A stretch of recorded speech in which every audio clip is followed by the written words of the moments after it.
आज जो हमारे साथ में गेस्ट हैं वो एक स्टार्टअप फाउंडर है जिनकी कंपनी का नाम है Creatigrity.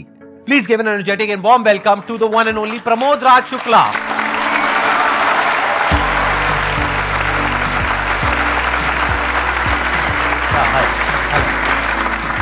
Please have a seat, बैठिए।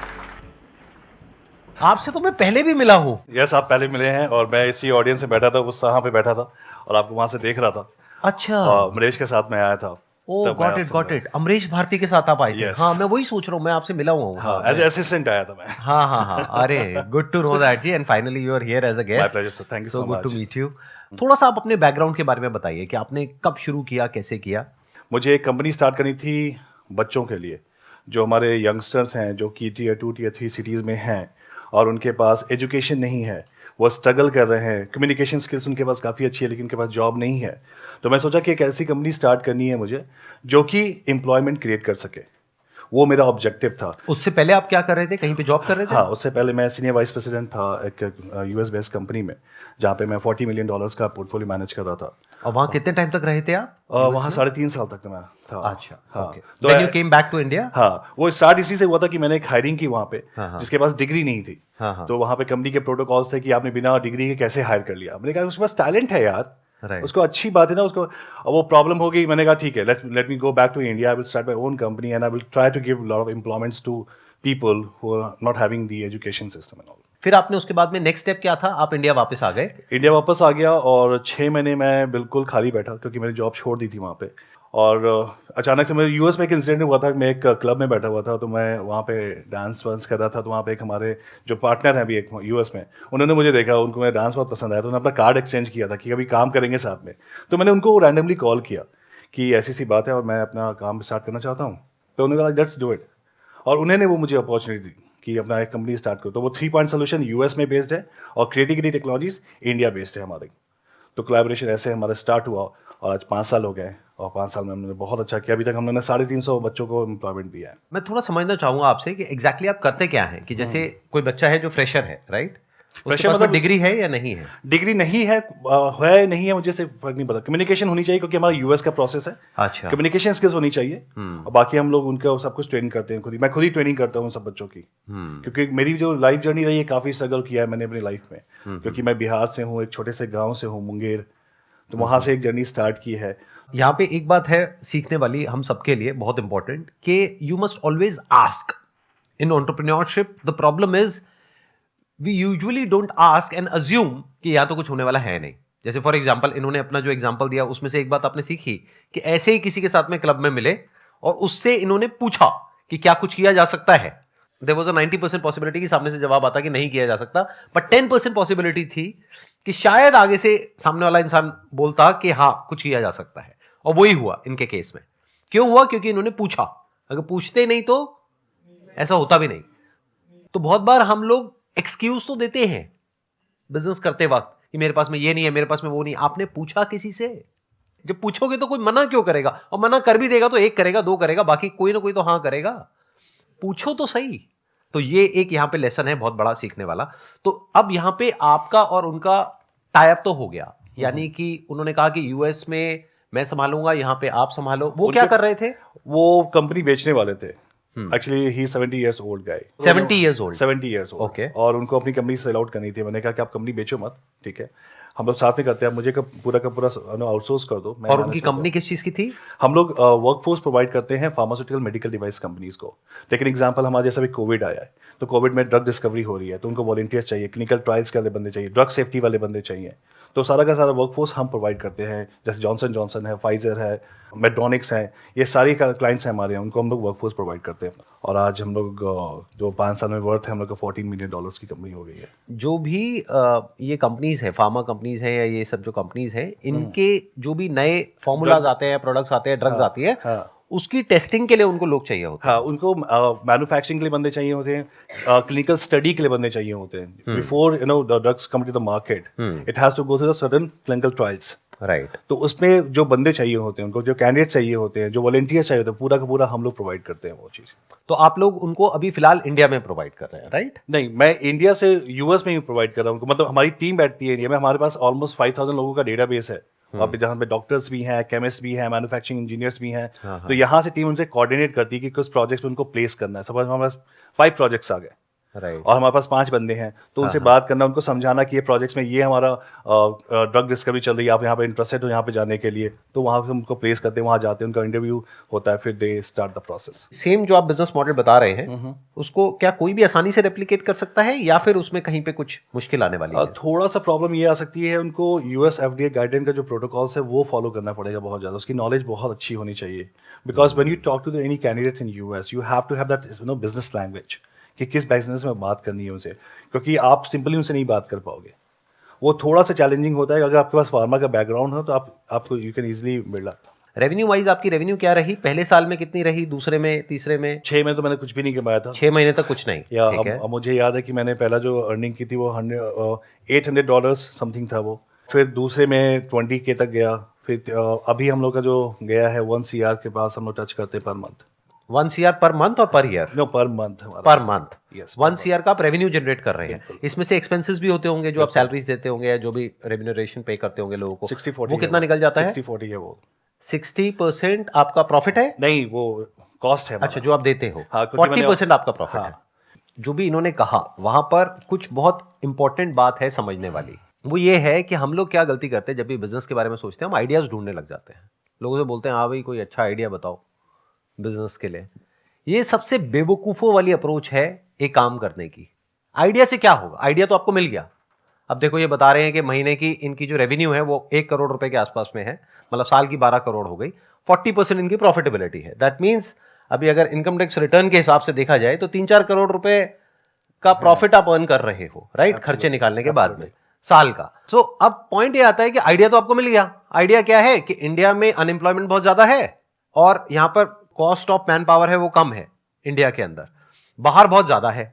तो क्या हो उन लोगों को कुछ सॉल्यूशंस प्रोवाइड करे जाएं, और वो फार्मा कंपनीज के लिए भी हो सकता है और भी बहुत सारी कंपनीज के लिए अलग अलग तरीके से हो सकता है। ये तो हो गया आइडिया। आइडिया मिल गया, अब क्या करोगे?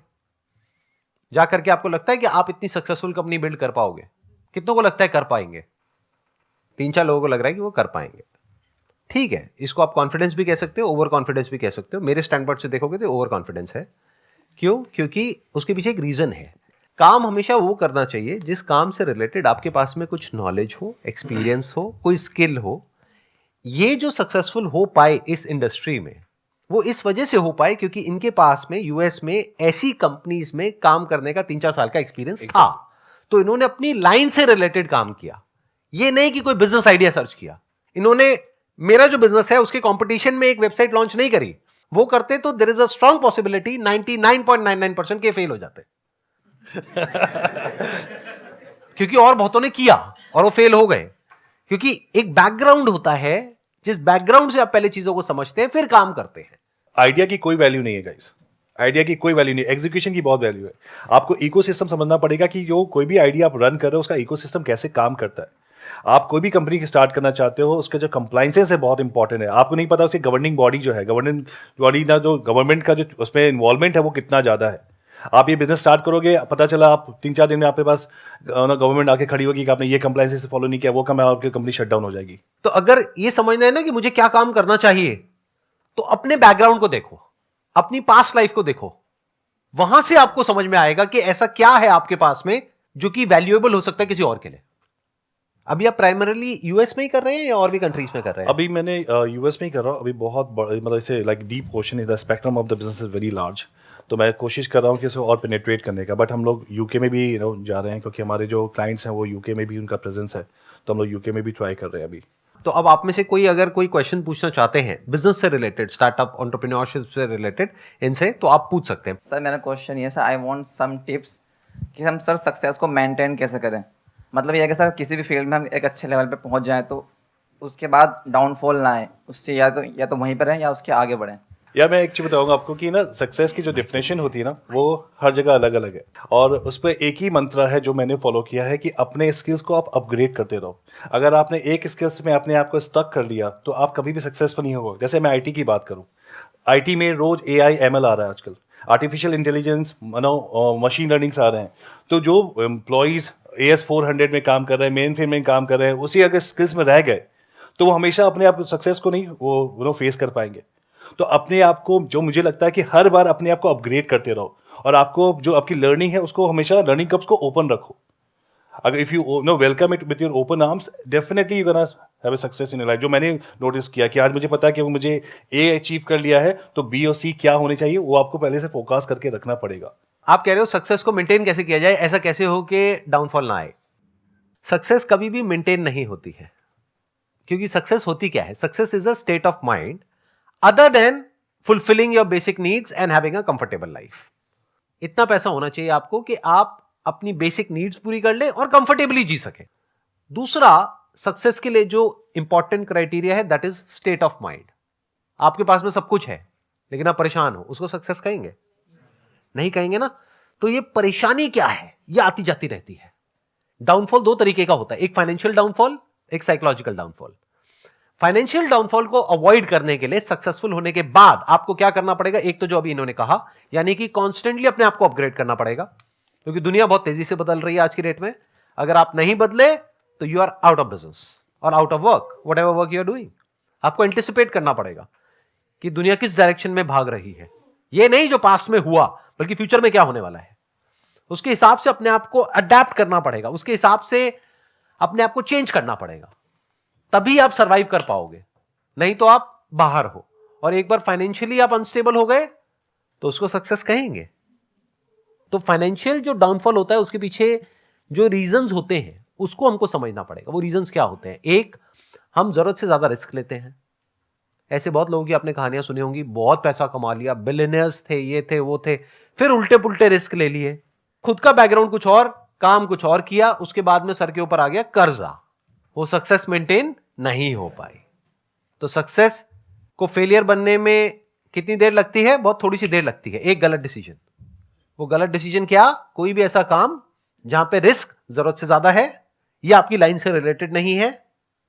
तो आपको हमेशा रिवॉर्ड और रिस्क को कैलकुलेट करके चलना है, प्लस अपने रिसोर्सेज को देखना है. अरे भाई, जितना पैसा है उतना ही लगाओ ना. ले भी रहे हो बैंक से तो इतना लो जितना कि आप आराम से दे सको. इतना क्यों ले रहे हो कि जो आपकी सारी कंपनियां बिक जाएंगी, फिर भी आपके पास में नहीं है पैसा देने के लिए. तो दैट इज वन. दूसरा हो जाता है साइकोलॉजिकली. साइकोलॉजिकली ऐसा कैसे हो कि हमारी जो सक्सेस है वो मेंटेन हो पाए? ऐसा कभी नहीं होगा. साइकोलॉजिकली सक्सेस का मतलब है ग्रोथ, नॉट अचीवमेंट. जैसे फॉर एग्जाम्पल, आप एक बहुत अच्छे एक्टर हो और 20 साल पहले आपने कोई बहुत बड़ा अवार्ड जीता था, उसको अपने कमरे में लगाया हुआ है, उसको देखे जा रहे हो, खुश हुए चले जा रहे हो. क्या वो सक्सेस है? 20 साल पहले आप क्या कर रहे थे दैट इज नॉट इंपॉर्टेंट. आज क्या कर रहे हो दैट इज इंपॉर्टेंट. क्या आप आज काम कर रहे हो, आज अपने काम में ग्रो कर रहे हो, आज कुछ नया कर रहे हो, कुछ अलग कर रहे हो, या वही जो 20 साल पहले आपने किया था उसी को रिपीट कर रहे हो? तो साइकोलॉजिकली जो डाउनफॉल है, जिसको फेलियर भी आप बोल सकते हो चाहो तो, but psychologically ups and downs चलते रहते हैं. सब कुछ होता है आपके पास में, फिर भी मूड खराब होता है. कई बार कुछ भी नहीं होता है, फिर भी मूड अच्छा होता है. कई बार बहुत सक्सेसफुल हो जाते हो, तब भी लगता है कि ये क्या हो गया, ये तो मैं फंस गया. मतलब लड़की ने हाँ बोल दिया, फिर भी लग रहा है कि ये क्या हो गया. और कई बार किसी ने ना बोल दिया, तब भी अच्छा लग रहा है अंदर से, चलो बच गया. तो success is just a state of mind as far as psychological success is concerned. It's just your point of view, how you are looking at life. तो साइकोलॉजिकली डाउनफॉल आना ही आना है. इस गलतफहमी में मत रहना कि कभी डाउनफॉल नहीं आएगा. सबकी लाइफ में अप्स एंड डाउन्स आते हैं. बाहर क्या चल रहा है उससे मैटर नहीं करता है, अंदर क्या चल रहा है वो बिल्कुल अलग होता है in most of the cases उससे जो बाहर चल रहा होता है. बाहर सब कुछ सही होता है, लेकिन एक छोटी सी प्रॉब्लम होती है, उसकी वजह से लाइफ की धज्जियां उड़ी होती है. तो साइकोलॉजिकली सक्सेस का मतलब क्या है कि डाउनफॉल्स आएंगे. ये नहीं है कि डाउनफॉल्स नहीं आएंगे, बार बार आएंगे. एक बार नहीं आएंगे, 1000 बार आएंगे, लेकिन हर बार आप वहां से बाहर निकलोगे और स्ट्रांग होकर के निकलोगे. क्योंकि अब आपको एक और समझ आ गया है कि इस तरह का साइकोलॉजिकल जब डाउनफॉल आता है तो यहां से बाहर कैसे निकलते हैं. मेरा क्वेश्चन ये कि मैं बिजनेस या कुछ करना चाह रही हूँ, माइंड हमेशा से कि कुछ अलग करना है, और वही बेसिकली साइकोलॉजिकली मुझे अचीवमेंट या ग्रोथ को जानना है. मतलब बेसिकली आज यहाँ इसलिए हूँ क्योंकि मुझे इस एनर्जी को फील करना था. तो मेरे माइंड में आया मुझे मेंटल हेल्थ रिलेटेड कोई बिजनेस करना चाहिए. तो इज इट ओके इस तरीके के टॉपिक से रिलेटेड बिजनेस करना? What she is saying is कि क्या मेंटल हेल्थ से रिलेटेड भी बिजनेस किया जा सकता है? आपके क्या थॉट्स हैं इसके बारे में? बिल्कुल किया जा सकता है, और काफ़ी लोग कर रहे हैं. अगर आप बैंगलोर में देखिए, मैं पॉडकास्ट भी करता हूँ, और मैं पॉडकास्ट पे 2-3 लोगों का मैंने इंटरव्यू किया है. वो मेंटल हेल्थ पे एप्स रन कर रहे हैं, जहाँ पे वो साउंड हीलिंग कर रहे हैं, म्यूज़िक हीलिंग कर रहे हैं. राइट, वो ऐप अवेलेबल है, डाउनलोड करके लोग उसको यूज़ कर रहे हैं।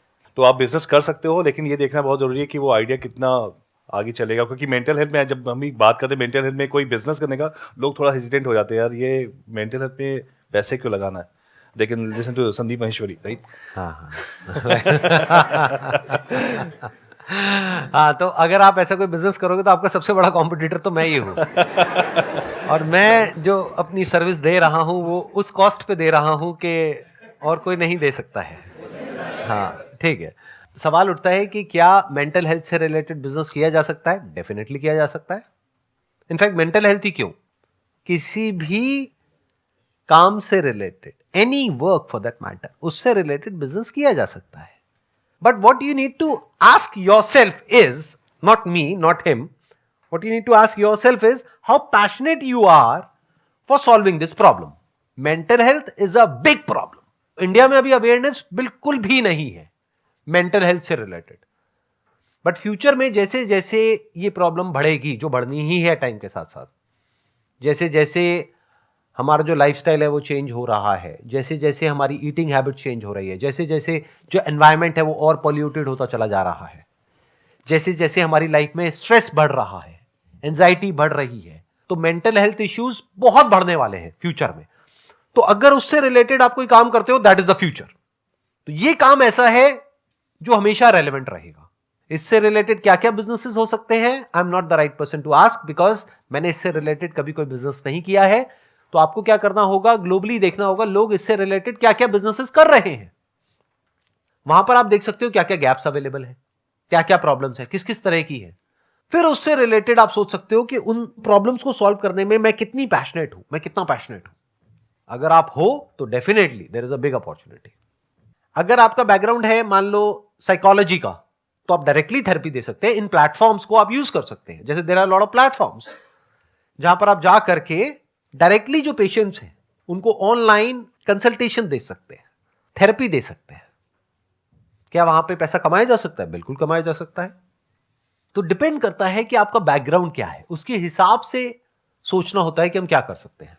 अभी मुझे ऐसा लगता है ना कि बहुत हद तक ये ना एक फैंसी वर्ड हो गया है स्टार्टअप, और नो मुझे स्टार्टअप करना है। और मैं बहुत लोगों से जब बात भी करता हूँ तो लोग कहते हैं कि ये क्यों करना है स्टार्टअप, क्या रीज़न है? अरे यार मुझे अपना बॉस खुद बनना है, अरे मुझे यार वो 9 to 6 वाली जॉब नहीं करनी है, अरे कल मेरे बॉस में से चिल्ला रहा था। ये जो कॉन्सेप्ट है वो एब्सोल्युटली रॉन्ग कॉन्सेप्ट है। इस पर आप सक्सेसफुल नहीं होते क्योंकि अंदर से फील नहीं हो रहा, आप चीज़ों से भागने की कोशिश कर रहे हो। Exactly right. और वो ज़्यादा प्रॉब्लमेटिक, क्योंकि आपको बताओ जब अपना स्टार्टअप स्टार्ट करोगे आप, आपकी कोई टाइमलाइन नहीं है, आप कितने घंटे काम करोगे, 18, 19, 20 घंटे काम करोगे।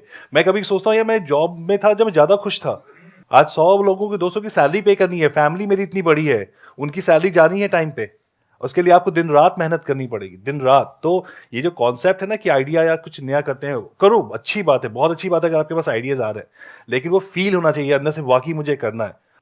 SWOT एनालिसिस हमने सुना है, SWOT, SWOT analysis, strength, weaknesses, opportunities and threat. कोई भी फील्ड में आप कुछ भी काम करो, SWOT एनालिसिस जरूर करो, उसको पॉइंट्स लिखो कि आपकी क्या स्ट्रेंथ है, तो आपको पता चले क्या अपॉर्चुनिटीज आपको मिलेंगी, आपकी वीकनेसेस क्या है, आपको थ्रेट्स पता चलेंगे, अच्छा ये मुझे नहीं करना चाहिए। आप करके देखो, आप सक्सेसफुल हो गए। ये बहुत ही मतलब कॉमन चीज है जो कि सबको करना चाहिए सर, जो आप हमेशा बोलते हैं कि लिखो, सोचो, समझो। अभी जो आपने क्वेश्चन पूछा उससे रिलेटेड एक बहुत ही सिंपल सा आइडिया आया मेरे माइंड में कि अगर मैं आपकी जगह होऊंगा तो क्या करूंगा। आज की डेट में बहुत सारे सोशल मीडिया प्लेटफॉर्म्स हैं, जैसे फॉर एग्जांपल फेसबुक है।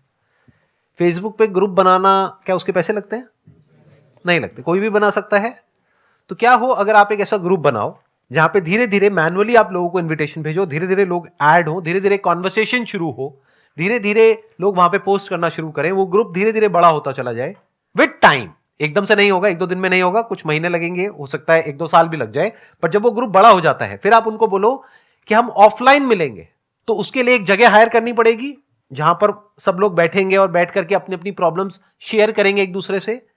ये ग्रुप्स उनके भी हो सकते हैं जो मेंटल हेल्थ से सफर कर रहे हैं, उनके भी हो सकते हैं जो कोई पर्टिकुलर बीमारी की वजह से प्रॉब्लम में है, फॉर एग्जांपल कैंसर पेशेंट्स हैं, उनका भी ग्रुप बन सकता है। तो क्या हो अगर उस ग्रुप के आप एडमिन हो और अब आप कहते हो उनको सबको कि हम इस दिन यहां पर इस सिटी में मिलेंगे, इस वेन्यू पर। उस वेन्यू के जो हायरिंग चार्जेस हैं वो नॉमिनल इतने हैं, बस 500 रुपए देना है एक इंसान को। उस ग्रुप में मान लो 1000 लोग हैं और 10 लोग भी आते हैं और वो 500 रुपए भी देते हैं, तो 5,000 रुपए आ गए आपके पास में। मान लो जिस जगह पे आपने वो किया वहां पे आपने 2,000 रुपए दिया, 2,500 रुपए दिया, तो 2,500 रुपए की आपकी कमाई नहीं हो गई? क्या ये किया जा सकता है या बहुत मुश्किल लग रहा है करने में? क्या इसमें बहुत इन्वेस्टमेंट है? तो हम करते क्यों नहीं ऐसा कुछ? क्योंकि ऐसा कभी सोचते ही नहीं है। सोचते क्यों नहीं है? क्योंकि ऐसा सोचना कभी सीखा ही नहीं है। सीखा क्यों नहीं है? क्योंकि किसी ने सिखाया ही नहीं है। You need to think out of the box कि क्या किया जा सकता है, कैसे किया जा सकता है। और ये जो मैं बोल रहा हूं ये कोई थियोरेटिकल बात नहीं है। ऐसे हजारों लाखों ग्रुप्स ऑलरेडी बने हुए होंगे जिसमें से बहुत सारे ग्रुप्स बहुत सक्सेसफुल होंगे और बहुत सारे लोग इस तरीके से काम कर रहे होंगे। और सिर्फ इतना ही नहीं, इन ग्रुप्स में जो लोग होते हैं उनकी कुछ स्पेसिफिक नीड्स होती हैं, कुछ प्रोडक्ट्स की, कुछ सर्विसेज की। उसके लिए आप उनको कनेक्ट भी कर सकते हैं ना। वहां पे एफिलिएट मार्केटिंग बीच में आ जाती है। वो पता है क्या होती है कि अगर आप उनको लिंक देते हैं कि ये एक प्रोडक्ट है जो यहां पर अवेलेबल है, इसको मैंने यूज किया अपनी इस प्रॉब्लम के लिए और मुझे बहुत बेनिफिट हुआ, और उसके बारे में अगर उस ग्रुप में बात होने लग जाए तो उस लिंक पे जब भी कोई क्लिक करके जाएगा और उस प्रोडक्ट को खरीदेगा तो उसमें एक एक्स अमाउंट आपको मिलेगा। इसको एफिलिएट मार्केटिंग बोलते हैं। वो खरीदेगा उस वेबसाइट से, यानी मान लो अमेजॉन से या फ्लिपकार्ट से या कहीं से भी, पैसा आपको भी मिलेगा। ये एक और रेवेन्यू मॉडल आ गया। You getting where I am coming from? और ये सब कुछ आप जॉब के और पढ़ाई के साथ साथ भी कर सकते हो।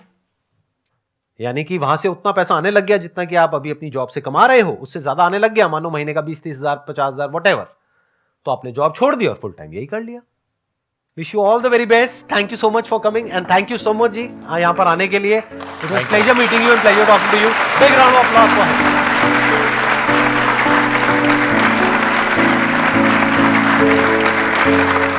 हिम।